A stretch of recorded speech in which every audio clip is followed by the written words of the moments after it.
seorang Islam yang memperdalam Al-Quran, memperdalam hadis secara sungguh-sungguh, saya hampir-hampir akan memastikan orang tersebut akan meninggalkan agama Islam. Enggak juga sih. Saya dari TK sampai SMA saya Katolik sekolahnya. Buktinya belajar Anda juga. dari SMA, dari TK sampai SMA, sampai sekarang pun Anda tidak mengerti isi Al-Quran. Karena begini ya, oke lah. Sebetulnya dalam hati nurani aku sebetulnya dari kecil memang kita mengagumi kayak semacam Isa Al-Masyir. Karena situasi keluarga dan segala macam semuanya haji, tapi ngikut. Tapi dalam arti sebetulnya aku tuh pengagum gitu, ngerti nggak? Pengagum Isa Al-Masyir. Karena apa kan gitu? Saya meyakininya gini. Saya juga pelajari kan mana yang bisa dimengerti dan mana yang nggak bisa di ini. Kebanyakan kan gini. Oke lah. Karena yakinnya aku gini, Isa Al-Masyir adalah penyelamat dunia. Kan gitu. Oke, kalau memang Anda mempercayai Isa Al-Masih adalah penyelamat dunia, juru selamat dunia, kenapa Anda masih mengikuti Muhammad? Karena ajarannya bertolak belakang. Iya, sebetulnya memang itu. Tapi kan saya tetap meyakini itu gitu. Saya sekarang ini tuh saya tuh sedang mempelajari apa yang almarhum bapak saya yang percayakan. Saya akan baru kali ini ya, kayak saya lagi memperdalam itu. Ngerti nggak? Jadi saya tuh pengen ngikut ajaran bapak aku sekarang itu. Jadi kayak semacam kemarifatan syariat dan torekatnya itu. Saya sedang mempelajari itu. Kita kasih contoh. Kita kasih contoh. Ya. Menurut ini kita yang ringan-ringan aja ya. Kalau yang berat-berat udah saya bilang teman-teman, susah kalau yang berat-berat. Jangan bahas sama orang Islam itu yang berat-berat. Mereka itu hanya dididik untuk menghafal-hafal tulisan Arab. Gini, Kak Ineke, kalau Anda pernah mendengar selama Anda jadi orang Islam, betulkah Muhammad itu dikatakan sebagai nabi yang terakhir? Iya. Kalau terakhir artinya akan ada datang lagi nabi nggak setelah dia? Kalau menurut Islam sih tidak. Tidak ada. Tapi kalau- Anda pernah ya. dengar cerita bahwasanya Isa Al-Masih akan datang lagi? Iya, turun lagi. Iya. Oke. Berarti kalau Isa Al-Masih datang lagi, maka kesimpulannya batallah Muhammad sebagai nabi terakhir, betul? Kalau secara logika iya sih. Iya, makanya saya bilang. Seandainya Isa turun lagi nanti, maka kesimpulannya Muhammad sebagai nabi terakhir itu menjadi informasi yang bohong. Coba bagaimana Anda mengimani hal semacam itu? Muhammad berkata, aku adalah nabi yang terakhir. Terus besok dia berkata, akan datang setelahku nanti Nabi Isa. Nah gimana? Katanya dia nabi terakhir. Ya itu, makanya saya sedang memahami, memperdalam dalam arti pengertian apa yang dikatakan Muhammad sama apa yang dikatakan nanti sesudahnya Nabi Muhammad itu akan datanglah juru penyelamat itu yaitu Nabi Isa kan gitu. Nah itu makanya aku dalam arti bukan dalam arti kita harus Kristiani atau apa. Jadi saya punya keyakinan sendiri. Aku pengen mempelajari dulu gitu, ngerti nggak? Mempelajari dulu tuh apa yang sudah almarhum kerja yang dianut dia gitu. Baik. Jadi baguslah ya. Semoga Anda memiliki waktu untuk belajar ya. Karena seperti yang saya katakan, Anda Islam itu karena hanya ikut-ikutan saja. Seandainya Anda mau untuk belajar agama Islam, mempelajari agama Islam, saya yakin semakin dekat pintu gerbangnya untuk meninggalkan ajaran tersebut.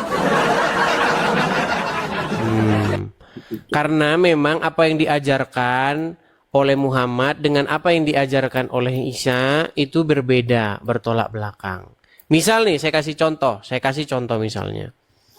Kalau Anda mengikuti ajaran Muhammad, pasti Anda akan berkelakuan seperti apa yang diajarkan dia, betul?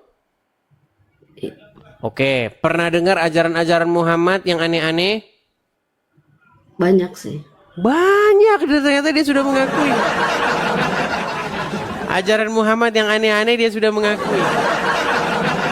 Ya, cuma gini, sekarang itu kan banyak dalam arti Islam impor gitu kan gitu. Sebetulnya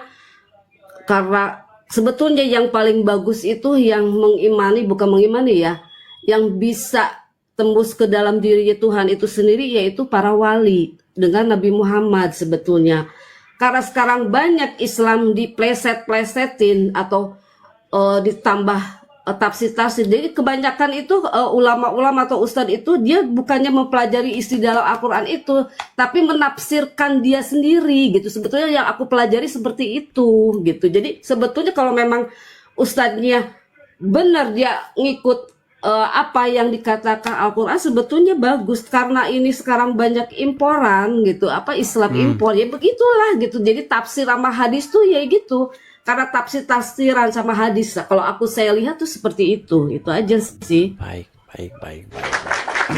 Oke lah. Intinya saya cuma mau bilang bahwa ya dalamilah dulu, pelajarilah dahulu. Karena Kayak gini aku aja pakai cincinnya apa nih? apa, nggak kelihatan? Salib. Oh ya? Iya, Tapi Anda Muslim. Muslim. Muslim kan takut sama salib, gimana? Terus siapa? Oke, Saya sholat di masjid Nabi kok. Isa akan datang mau ngapain? Penyelamat. Dan dia ngapain? Menurut ajaran Dia agama Islam. memberikan, dia akan memberikan apa Akan yang selama mematahkan ini salib. Nah, gimana banyak masalahnya dia tuh. bukan mematahkan tapi menghancurkan para iblis yang bisa Bukan, hadisnya berbunyi dia akan mematahkan salib. Waduh, berat. Oke lah, baiklah ya. Nanti ketika Anda mempelajari agama Islam, nanti akan Anda dapati bahwa semua satu sama lain itu bertentangan di dalamnya. Ya. Karena saya yakin betul bahwa agama Islam itu dikarang oleh banyak orang dan satu sama lain membuat karangannya masing-masing. itu karena tafsiran. Ya, karena Bukan dalam semua bentuk orang Al-Qur'annya, itu akan di mengarang tafsiran. Muhammad. Menurut si Fulan dia karang. Kata Muhammad, saya ini disunat ketika saya saya dilahirkan dalam keadaan sunat. Nah, itu karangan orang tentang Muhammad. Sayangnya dia nggak janjian sama orang lain. Orang lain juga mengarang.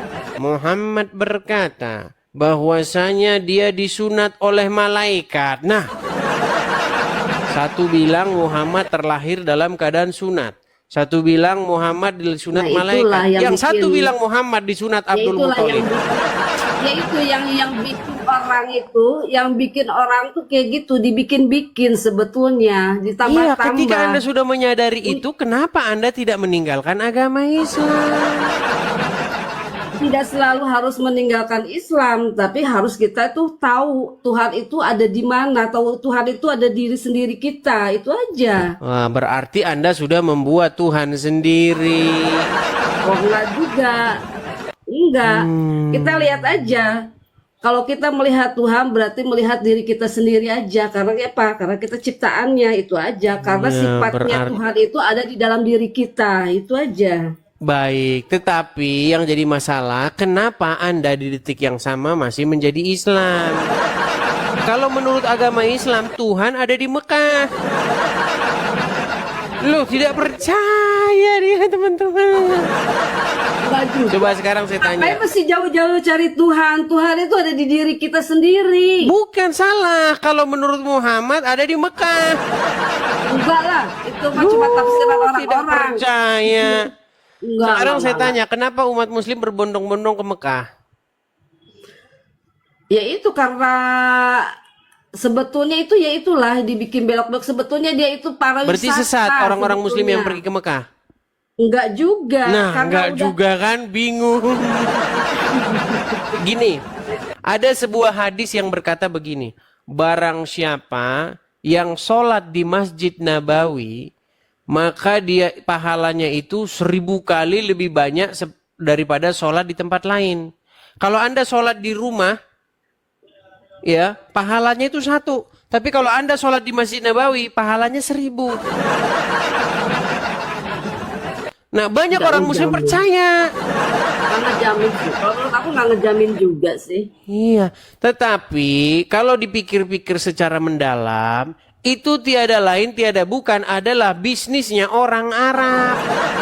Ya itu makanya aku juga begitu. Biar ngapa? Iya. Biar mereka berangkat ke sana. Ketika mereka berangkat ke sana, pasti keluar duit bayar visa. Pasti keluar duit bayar hotel. Pasti keluar duit bayar makanan. Mendatangkan duit gimana? Iya itulah. Iya makanya aku belum begitu ini. Makanya kurang, bukan dalam arti nggak percaya. Tapi saya pun Nah, itu juga keyakinan statement sendiri. Anda yang lucu. Kenapa Anda mengatakan bukan tidak percaya, tapi percaya tapi tidak percaya? Saya melihat Anda ini berada di dalam keraguan-raguan yang sangat luar biasa gitu loh. Percaya Enggak tapi juga. nggak percaya, mengikuti tapi tidak mau mengikuti. Makanya saya Kan bilang, banyak mulai hal-hal sekarang yang belajarlah untuk bertentangan mengambil juga, gitu. mengambil Sebetulnya banyak tindakan hal-hal yang yang tegas. bertentangan. Itu aja. Gimana? Kebanyakan banyak yang bertentangan dengan Iya, ketika ajaran-ajaran itu bertentangan sendiri. bagaimana mungkin Anda masih terus mengimaninya? Al-Quran berkata, hadis berkata, ajaran Muhammad berkata, sholatlah kamu menghadap ke Masjidil Haram. Sementara Anda mengatakan Ada nggak sholat hadisnya? menghadap Coba kemana ada nggak saja. hadisnya untuk sholat? Ada nggak hadisnya untuk sholat? Sebetulnya bukan kewajiban juga itu sholat. Nah, bukan kewajiban sholat katanya. Lihat tuh Ustadz Abdul Somad, Adi Hidayat. Kalian lihat umat kalian ini. Aku nggak suka dia. Tidak suka Aku Abdul nggak Somad. suka dia. Enggak. Kenapa tidak suka Abdul Somad? Banyak kebohongannya ya, yang banyak diplesetin gitu. Jadi Banyak apa yang kata dia itu sendiri aja ceramahnya itu aja sih. Hanya untuk memperkaya diri atau apalah kayak gitu. Aku nggak suka. Terus terang aja. Abdul Somad dia tidak berani naik kemari diskusi dengan saya. Berarti aku dong yang berani. Iya, tapi sayangnya Anda tidak berilmu. Oke lah ya, kita bukan yang berilmu, tapi setiap aku mau ngobrol hilang lagi, mau diucapin hilang lagi. ya Gitu. mungkin besok dicatat dulu ya. Artinya besok Kalau di catat situ ada dulu, pakai Google, terus besok kalau datang aku lagi kan nggak kemari. pakai, gitu aja. Oke lah. Oke ya, kita berikan kesempatan kepada Oke. muslim yang lain dulu ya. Oke, makasih ya. Sama-sama Yuk, salam. Ibu Yuk, atau salam. Kak Ineke, saya turunkan ya. Aduh, sungguh.